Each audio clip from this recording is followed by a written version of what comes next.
You wouldn't know it by looking at her, happily playing with her sisters, but 10-year-old Tessa Grosso's body is at war with itself. No, don't stop. She's so highly allergic to so many different foods, dairy, wheat, egg, nuts, a dozen in total. Her mum, Kim, is on a constant life and death watch. Okay. You live with that fear all the time, and you try and be vigilant 110% of the time. And if you fall down, it could mean the life of your child. It's incredibly hard. It's tough. Right, so what are you making yourself here? Tessa lives in California, but today, right around the world, she's the newest and greatest hope for children with serious food allergies. I'm gonna do my wheat toast with toast. And I'm gonna put some peanut butter on it. This is incredible. Up until a year ago, Tessa couldn't even touch these foods, let alone eat them, without a catastrophic reaction. For you to be here preparing all this yourself, how amazing is that? It's pretty cool. Now she's the first person to go through the first ever clinical trial treating kids with multiple food allergies. We're starting with? Starting with A, 1.5. Which uses a drug to suppress allergic reactions until the body gets used to the food. All done! What did you think was going to happen to you? I was kind of scared, but I was hoping I wouldn't die. Was that something you thought about? Yeah, a little bit, but I tried not to. But they start with very small doses, and we never want to go larger than this because we want to be very safe. But even in a dose this size, can it cause an allergic reaction? Absolutely. Okay, first milk. In a groundbreaking experiment, Dr. Kari Naidu is giving Tessa increasing amounts of potentially fatal foods to train her body to tolerate them. Tessa's first M&M. First real peanut. That's a lot of icing. Yay! You are the first one in the country, in the world, to do this. Wow. That's really proud of you. That's amazing. Why is there an epidemic of these proportions? And that's a great question. We're really trying to understand that. It seems to be multifactorial. For example, in Australia, from 1993 to 2005, they have seen a doubling of visits to the emergency room and to the hospital due to anaphylaxis to food allergies. And so why this is happening, we think it's probably genetic, but we also think it's due to environmental factors. Whatever the causes, the Norton family from Melbourne shares Tessa's fate when it comes to food. 12-year-old Tom is allergy-free, but James, 10, and 7-year-old Harry are not. And so through bad experience, they've learnt to be hyper-vigilant about a variety of foods. It could happen any time, anywhere, so you just got to be really cautious and hope it doesn't happen. Usually your lips and eyes get a bit puffy and then, like, it's hard to breathe. And your throat tightens. Yeah, your throat tightens and, yeah, it feels bad. Do you remember what you ate and what happened? Yeah, I drank milk. I drank milk. What did you think was going to happen to you? I thought I could actually possibly die. James could well have died that day, and more recently, so could have Harry. It was just a month ago, and still no one knows what he ate to cause this. I remember I did go to hospital, and it wasn't as bad as James's, but nearly as bad. We have to get the ambulance, and it's very dramatic. Yeah. In both cases, the boys were saved by emergency shots of adrenaline and their quick-thinking mother, Wendy. You have to think every time about what the kids are eating. You can't have a day off, you can't have a meal off, you can't have a snack off. This work that's being done, where the first multiple allergy trial has been undertaken, in the hope of having children like yours being able to kind of live every day with these foods around them and actually eating them. What do you think of that work?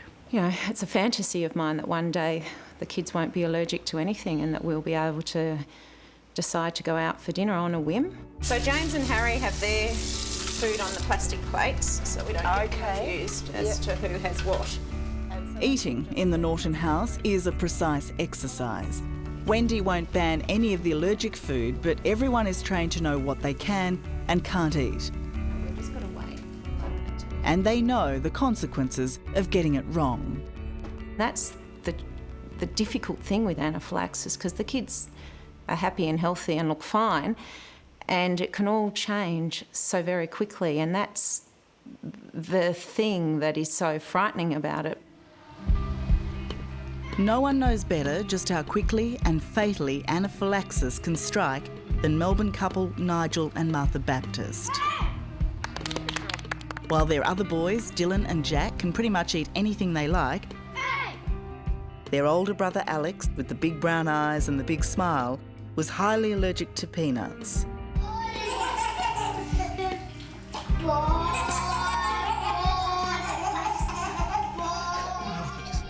He died in 2004 at his kindergarten, aged just 4. And Alex is going off to kinder. You show dye your bag, Alex. Can you take me through the day that he died? It was raining a little bit just when we went to the car to go to kinder. And Alex stopped and he just had a really good look around the garden, and I hurried him along because we're in a hurry, but you know, you wonder if he knew this is my last look around my house. And everything was just so normal. You could never have expected it. It's just the last thing we would have expected, to just not bring him home.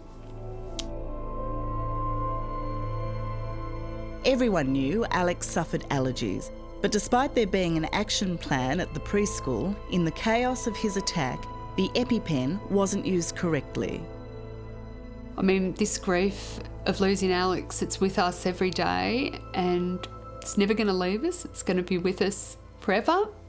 But by just thinking about what you pack in your child's lunch can make all the difference to someone else's life. And not just the child with the allergy, it's all the people who've been so sadly affected by the loss of Alex, or, you know, other families who've lost a child. It's not surprising how stressful it is for those living with allergies. Back in California, Tessa Grosso was so anxious, she suffered daily panic attacks and barely ate at all. To make matters even worse, Tessa was bullied at school. Someone was like walking down the hall and she was like, "Oh, Tessa, watch out, I got milk." And then she was like, "No, just kidding, it's orange juice." Why does that upset you? I don't know, it was actually scary for me, and so it's kind of mean of them to do that. Yeah, it was really mean. Reese, turn around. Reese. Like parents of allergic children the world over, Kim was told repeatedly this was Tessa's lot in life. It was a prognosis this mum was not prepared to accept, as she told allergist and immunologist Dr. Kari Naidu. I talked to her and I said, "But what are you going to do for kids like Tessa who have so many different allergies?" And she looked at me and she said, "I don't know, but I promise you I'll figure it out." In her lab, Dr. Naidu was certain the only answer was to test multiple allergens at one time. It's really important to get the milligrams of protein. She would try to allergy-proof Tessa and others on the trial by giving increasing doses of the food they were allergic to every 2 weeks. But that meant finding kids who would eat food that might kill them.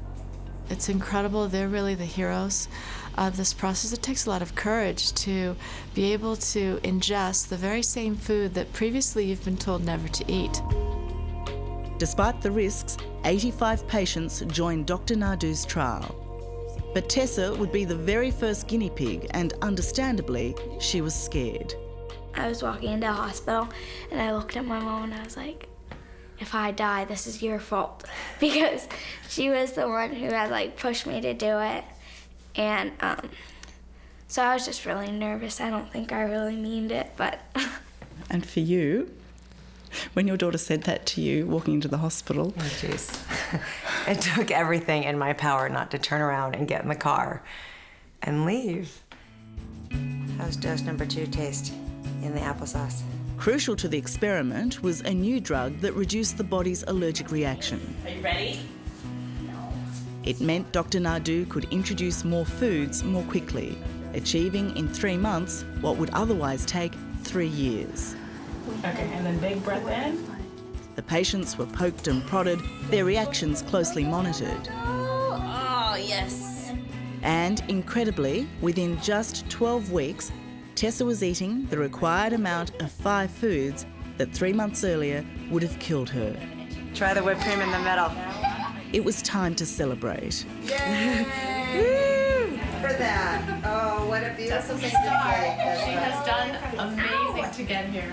I had like this giant cake and I had pizza. I tried ice cream and I tried like 10 different kinds of cupcakes. And this was like the first time in your life that you tried these things? Yeah. The first time in your life that you tried ice cream? Wow. Yeah. It was kind of weird. It's like... Was it good? It was good. I like ice cream. Dr. Naidu's research is vitally important here because Australia has one of the highest rates of food allergies in the world. Tell me you're going to have some lettuce? For now, just to have her boys eating without fear is something Wendy Norton can only dream about. This is something that's huge. It's not going away. If anything, it's getting more and more common. And so any research that's done, any awareness that's out there, anything is wonderful. Tessa is now drug-free, and the hope is her body has been re-educated to no longer react. Pretty good. But at this stage, the lesson will most likely be lifelong, with Tessa needing a daily dose of her formerly deadly foods to stay desensitised. Let's go get yogurt. Just go add. Vanilla. Happily, the one thing now missing from her diet is fear. I think for us, the most amazing thing is just watching Tessa live her life. If you live your life navigating through a minefield, you're on edge all the time, and your personality doesn't shine through, and you can't be yourself. And just the last year watching that has been the most incredible experience for all of us. I don't have as much anxiety, and so life is just so much better now that I don't have to worry as much. And so that's the main thing, that I don't have to be scared anymore. So. What's it like not to be scared? So much better. Hello, I'm Tara Brown. Thanks for watching. To keep up with the latest from 60 Minutes Australia, make sure you subscribe to our channel. You can also download the 9Now app for full episodes and other exclusive 60 Minutes content.